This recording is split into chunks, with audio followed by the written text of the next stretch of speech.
नमस्कार दोस्तों, एक बार फिर से आपका स्वागत है आपके अपने YouTube चैनल JTS वर्ल्ड में।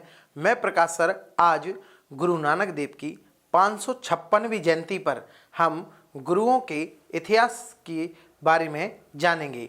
गुरुओं के इतिहास से संबंधित कुछ प्रश्न आते हैं। हमारे 10 गुरु हुए, उनके इतिहास को हम लेकर आए हैं, कुछ इम्पोर्टेंट फैक्ट लेकर आए हैं। तो हम देखेंगे, सभी प्रतियोगी परीक्षाओं के लिए उपयोगी है। यह आप लोगों ने थंबनेल में देख ही लिया होगा। तो हम बात करेंगे सबसे पहले गुरु नानक देव। इनका जन्म तलवंडी ग्राम में होता है, जिसे आज हम ननकाना साहब के नाम से भी जानते हैं। और हम देखेंगे उनसे संबंधित कुछ महत्वपूर्ण फैक्टों पे हम चर्चा करेंगे। तो दोस्तों, हम यहाँ पर देखेंगे कि जैसे ही पहले गुरु हमारे गुरु नानक देव और उनका जन्म 1469 में होता है। 1539 तक हमारे गुरु रहेंगे और यहाँ पर 10 गुरुओं में से पहले गुरु हमारे गुरु नानक देव है, जिनकी आज जयंती है। कितने नंबर की है भाई? 556वीं जयंती है। ठीक, इसके साथ अब आगे बढ़ेंगे। आगे बढ़ने के बाद हमने देखा कि सिख धर्म की स्थापना की गई है किसके द्वारा? गुरु नानक देव के द्वारा। सबसे इंपॉर्टेंट लंगर व्यवस्था।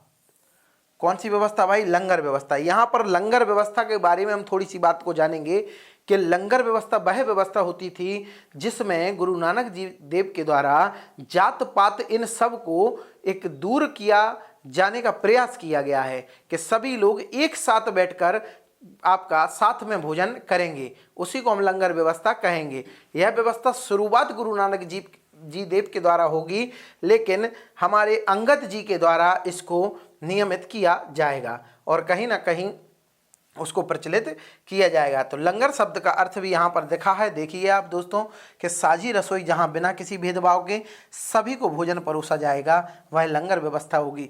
यहाँ पर महिलाओं को समानता का व्यवहार के लिए भी इन्होंने काम किया है। यहाँ पर देखेंगे समानता पर जोर दिया, त्याग के मार्ग को अस्वीकार किया, महिलाओं को नहीं त्यागना चाहिए, और वेदों की ओर प्रामाणिकता को अस्वीकार कर देते हैं।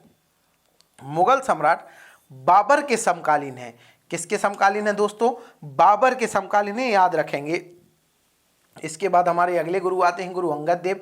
और यहाँ मैंने बताया सबसे इंपॉर्टेंट जो हमारे गुरु नानक जी देव के द्वारा कुछ उपदेश दिए गए थे, उनको एक लिपिबद्ध किया जाएगा गुरुमुखी लिपि के अंतर्गत। तो गुरुमुखी लिपि के आविष्कारक भी कौन है? गुरु अंगद देव हैं। उन्होंने गुरु ग्रंथ साहिब में नानक देव के लेखन को गुरुमुखी लिपि में संकलित किया है। तो यह हम ध्यान रखेंगे, गुरुमुखी लिपि जो शुरुआत की गई है किसके द्वारा? गुरु अंगद देव के द्वारा। गुरु नानक देव के द्वारा शुरू की गई लंगर व्यवस्था या लंगर संस्था को यहाँ पर लोकप्रिय और विस्तारित किया गया है। अभी बताया मैंने दोस्तों कि आपकी लंगर व्यवस्था गुरु नानक जी देव के द्वारा शुरू की गई थी और कहीं ना कहीं अंगद देव के द्वारा उनको फेमस किया जाएगा और स्थायित्व दिया जाएगा।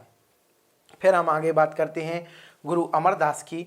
तो गुरु अमरदास आपके 1552 से 1574 तक गुरु रहे हैं और हिंदू विवाह को इन्होंने कहीं ना कहीं रीति में परिवर्तन किया और इन्होंने आनंद कारज विवाह समारोह की शुरुआत की। पुरुषों महिलाओं में धार्मिक मिशनों की मंजी और परिप्रणाली की स्थापना की कि पुरुषों के साथ साथ महिलाएं भी धर्म का प्रचार प्रसार करेंगी। इसके साथ साथ लंगर परंपरा को आगे बढ़ाया जाएगा और कहीं ना कहीं जो हमारे हिंदू समाज में कुरीति मानी जाती थी, सती प्रथा और पर्दा प्रथा, उसको समाप्त किया जाएगा। बहुत इंपॉर्टेंट होगा, अमरदास जी अकबर के समकालीन हैं। किसके समकालीन हैं? अकबर के समकालीन है। इसके बाद हमारे अगले गुरु आएंगे गुरु रामदास, जो हमारे चौथे गुरु होंगे। तो दोस्तों हम यहाँ देखेंगे चौथे गुरु के रूप में हमें रामदास मिलेंगे, जिन्होंने अमृतसर शहर की स्थापना की है। किसकी भाई?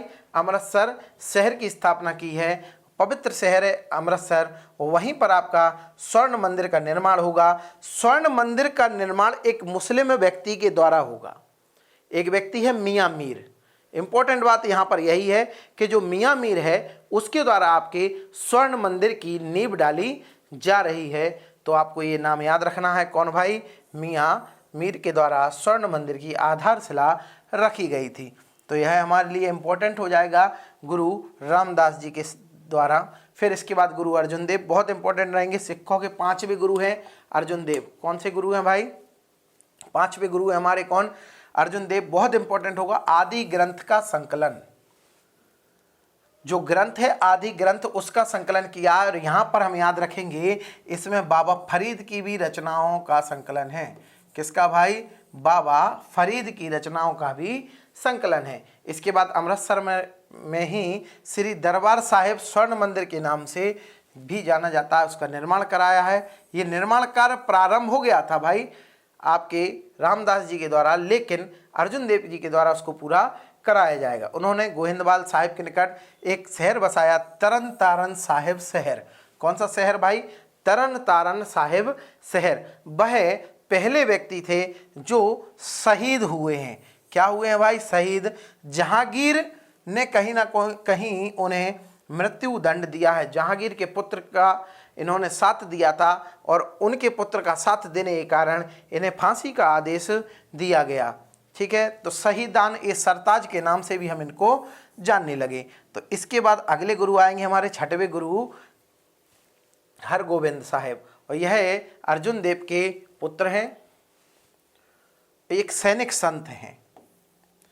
इंपॉर्टेंट बात यह है कि इन्होंने एक छोटी सेना का भी गठन किया है और कहीं ना कहीं अब गुरु हथियार उठाने के लिए भी समर्थन देंगे। और इनके समय में मुगल शासक जहांगीर और शाहजहां के खिलाफ युद्ध भी इन्होंने छेड़े हैं। बहुत इंपॉर्टेंट बात है कि जहांगीर और शाहजहां के खिलाफ भी युद्ध छेड़े जा रहे हैं। उसके बाद हमारे आएंगे हर राय, और कहीं ना कहीं यह बहुत शांति प्रिय व्यक्ति हैं। यह युद्ध नीति बिल्कुल पसंद नहीं करते, धार्मिक व्यक्ति हैं तो आपके हर राय, और लेकिन इन्होंने किसी भी सेना को भंग नहीं किया। तो हम देखेंगे यद्यपि वह शांति प्रिय व्यक्ति थे, उन्होंने कभी सशस्त्र सिख योद्धाओं को भंग नहीं किया। इसके बाद हरगोविंद ने बनाए रखा इस व्यवस्था को। उन्होंने मुगल शासक शाहजहां के बड़े पुत्र दारा शिकोह को कहीं ना कहीं अपने यहाँ शरण दी है। दारा शिकोह को अपने यहाँ शरण देने के कारण औरंगजेब से बार बार लड़ाई हुई और वह उन संघर्ष करते रहे और बचते रहे। उन्होंने युद्ध नहीं किया, वह औरंगजेब से बचते रहे हैं। क्यों? क्योंकि वह युद्ध नीति नहीं चाहते थे और उन्होंने मिशनरीज पर कार्य किया है, यानी सिख धर्म का प्रचार प्रसार ज़्यादा किया, उस पर ध्यान दिया है। उसके बाद हमारे आएंगे गुरु हरकृष्ण, और कहीं ना कहीं यह उम्र में सबसे छोटे गुरु यही हैं।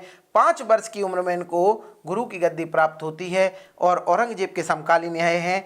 इस्लाम विरोधी इस निंदा के आरोप में दिल्ली बुलाया गया था औरंगजेब के द्वारा, तो ये भी हम याद रखेंगे। इसके बाद गुरु तेग बहादुर, 9वें गुरु आपके तेग बहादुर हैं, बहुत इंपॉर्टेंट हो जाएगा 9वें गुरु तेग बहादुर। क्यों? क्योंकि औरंगजेब के द्वारा जबरन धर्म परिवर्तन का प्रयास किया गया। इनके ही छोटे से बच्चे को इनके सामने मारा गया, उसका हृदय निकाल कर इनके मुंह में रखा गया और कहीं ना कहीं बहुत प्रताड़ित किया गया। इन्होंने हिंदू धर्म को बचाए रखने के लिए, जब औरंगजेब बार बार जो है हिंदू धर्म से आपको मुस्लिम धर्म में कन्वर्ट करना चाह रहा था, तब कहीं ना कहीं गुरु तेग बहादुर जो 9वें गुरु हैं, उन्होंने यह कहा कि यदि औरंगजेब से जाकर बोल दो, यदि गुरु हमारे धर्म परिवर्तन करते हैं तो हम भी सहर्ष धर्म का परिवर्तन कर लेंगे। और इस प्रकार से गुरु तेग बहादुर को बार बार आपका जो है प्रताड़ित किया गया और प्रताड़ित करने के बाद भी उन्होंने अपने धर्म को नहीं छोड़ा और इस्लाम धर्म को स्वीकार नहीं किया। आखिरकार उनको भी आपके मार दिया जाएगा। तो यहाँ पर औरंगजेब के द्वारा कश्मीरी पंडितों को जबरन धर्म परिवर्तन कराने का विरोध किया, इसके परिणाम स्वरूप उनको भी प्रताड़ित किया गया।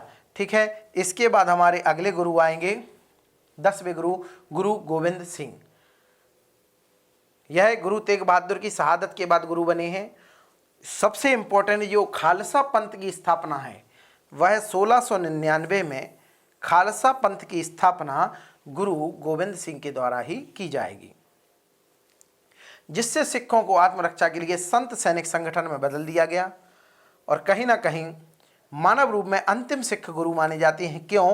क्योंकि 10वें गुरु के बाद फिर कोई गुरु नहीं बनेगा। फिर जो गुरु ग्रंथ साहिब है, जो आदि ग्रंथ है, उसी को हम 11वें गुरु के रूप में स्वीकार करेंगे। सिखों के गुरु पद की परंपरा यहीं समाप्त हो जाएगी। गुरु ग्रंथ साहिब को ही गुरु माना जाएगा।